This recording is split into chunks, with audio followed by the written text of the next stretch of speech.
Hello guys, welcome to episode 2. Today we are going to talk about phishing. In this video, we will explain what phishing is. Some techniques about phishing will be offered as well. And we will have a very conceptual tutorial on how to phish. And of course, a set of guidelines of how to prevent being phished will be provided. Okay, so let's start. So, what is phishing? Phishing is the attempt to obtain sensitive information and credentials by disguising trustworthy entities in communication. We often hear this term in the news reporting about security breach. It is getting more and more often in these days that the hackers perform phishing to gain access to the database and systems of some large organizations. Based on the types of the victims, phishing can be separated into 3 types. The common ones, spear and whaling. The common phishing doesn't focus on a specific target. They are often randomly spreaded. In other words, the email may start with "Dear customer" instead of your name, and the completely same email may be sent to 50 different persons. The second type is called spear phishing. It focuses on a specific target and requires additional information about the victims. Therefore, in the phishing email, you may find that the sender has already got your name, your job position, and other personal information. And because they are all correct, so you may think that the emails are true. But actually, they come from malicious resources. The third type is called whaling. This kind of phishing specifically focuses on the manager level in the organization because they often held more resources and privilege. So if the hackers could get the credential information from the managers, they can therefore access the system and grab data more easily. And the importance level of the data the hackers can access increase as well. But how do the hackers actually perform phishing? There are different techniques. Mainly, the hackers will send you an email and pretend that the email is from a trustworthy organization, such as a bank or eBay. And they will ask you to perform actions such as filling out a form or logging to a specific website. Most of the times, the link toward these forms and pages will be provided in the mail. However, people are not that stupid. The antivirus software is not either. Therefore, many techniques are invented to increase the success rate of phishing. The first one is called link manipulation. Basically, the main idea of link manipulation is to try our best to make a fake website link which looks like real. Take Facebook for example. You want the victim to think that the link is toward a subpage inside the Facebook website. So you want to make the link look as much as like facebook.com. There are different strategies to make this happen. One is to slightly change the subdomain name of the website and make it look like Facebook. For example, you can name the page Fakebook or Facebook, depending on what you like. The other way is to use some more technical ways to manipulate the links. Take the link shown in the video for example. If you see this thing inside the email, you may think that these links will lead you to one of the subpages of google.com. But the truth is, it is at fish.com, so it will actually lead you to the subpages of fish.com instead of google.com. The second one is called filter evasion. Essentially, the filter invasion is to use images instead of text to prevent the anti-phishing filters to scan for the keywords and key codes in the emails and in the website pages. The example is already shown in the string. So basically, the hackers would put the images and make them look like pure text. However, while the hackers are developing their skills of hacking, so does the antivirus software. The anti-phishing filters now can already find out this kind of image replacement. So let's continue. The next one is called website forgery. We have mentioned previously that the links in the phishing email will lead to some kind of pages. But where do those pages come from? Well, here is it. Essentially, website forgery is to reproduce website pages which are similar to the original ones and use those pages to capture input information such as login details. In order to perform a successful website forgery phishing, the techniques covered previously can also be implemented as well. For example, when hosting the fake websites, the hackers can make the subdomain name look similar to the original websites. They can even put an image to cover the URL bar and therefore make the user think that the website is real. Just like the example we've put below, you can see that after covering the image, the URL looks exactly the same as google.com. But as you can also see that actually it is ui.com.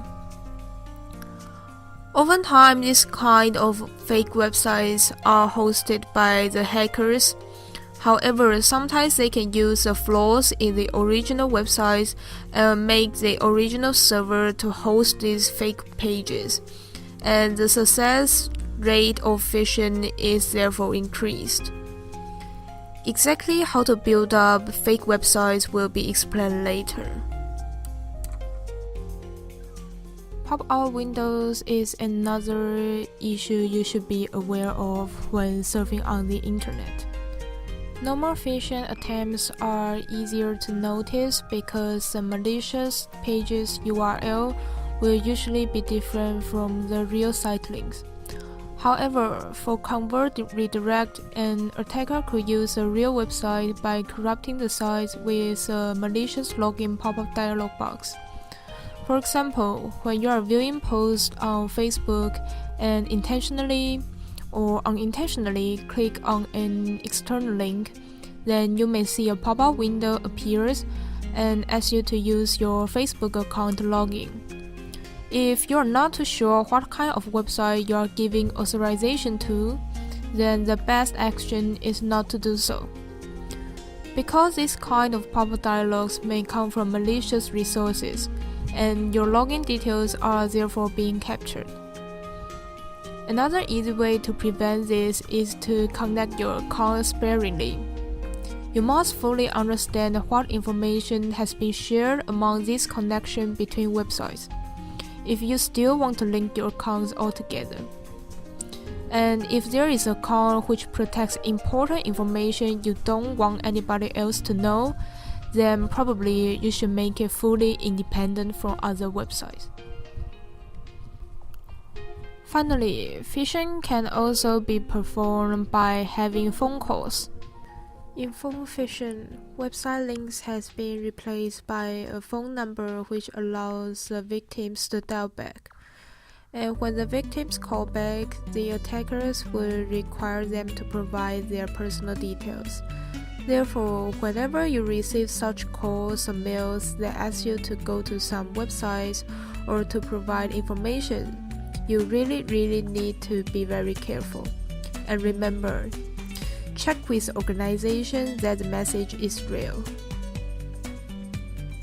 And I would like to give you a very brief step-by-step tutorial on how to phish. At here, I will not give you any technical support such as providing extra code due to some school policy issues, but you can find them on Google. So first of all, you need to find the target website, and it is the entity you want to disguise as. So let's assume that you want to phish someone's Facebook account and password. Then your target website will be Facebook. You have to make a face page of that website. So as a result, you need to go to the login page and right-click to save that specific page. Now you are ready with a website page which is completely the same as the original one. The third thing you need to do is to change the source code of the page. And it can be done by injecting a piece of PHP code into the HTML file of that page. So basically what we want to do is to replace the original login action with an action which will capture and save the user's login details automatically. You can find the full script on the internet as well. Now we have our fake site ready, and the next thing we need to do is to host it. You can find the free hosting websites on the internet as well. So find these services and put your pages online, and don't remember to get a nice name for your phishing website. And here's it. The last thing you need to do is to get a nice email, make it sound convincing, and then you can go do some pranks to your friend now. Yay! But still, please do not forget, do not break the law, even if you just want to give it a try. And also, this is a really good chance to test if your antivirus software is functioning well enough. From my personal experience, when you try to go to the phishing pages, and which is made by yourself, your browser and your computer should scream like you're going to kill it. Anyway, I strongly recommend you to go have a try and have a bit of fun. And the most important thing I want to mention in this video is this: how to prevent being phished. This video is facing to the public, therefore no additional technical knowledge is required for following this set of guidelines. They are all very simple things you can do in your everyday life, and it shouldn't be able to interrupt your daily routine.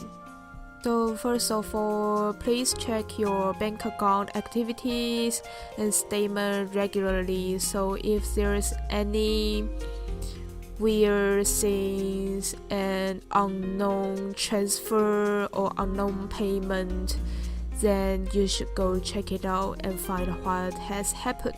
The second thing is to check the resources of every kind of messages you have received before performing any kind of reactions to it. We often need to click at the links provided by registration emails to activate accounts. So it is not realistic to ask you to never click on any links in the email. But carefully checking the sources of the mails can greatly reduce the chances of being phished. The next one is to enter data only in secure websites.